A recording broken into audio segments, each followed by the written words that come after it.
Let's not get too wrapped up with this particular argument. That is, let's not try to decide. I know it's a subject that a lot of students have thought about, but let's not worry about whether the criticisms are right or wrong, good or bad.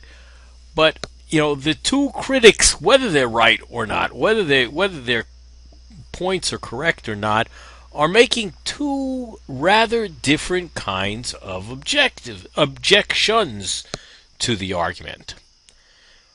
One of them, the second one that we just heard from, was saying that the guy who's presenting the argument is presenting bad evidence.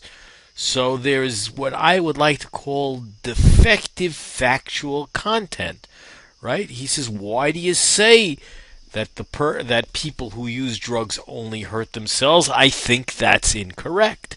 So the second critic is claiming that there is defective factual content. Bad evidence is being cited.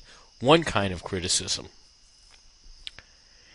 The other one says that you can't jump to the conclusion that even though I agree with you that drug users only hurt themselves, that doesn't mean you should legalize it, that you can't jump to that conclusion. In other words, that you're making a bad inference. So you're using bad reasoning so that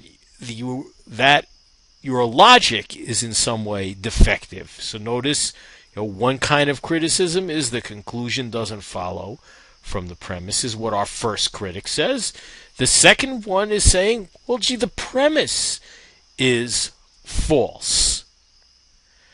Okay, and it seems that whether you think they're right or not, these are two different kinds of criticisms that you can make of an argument.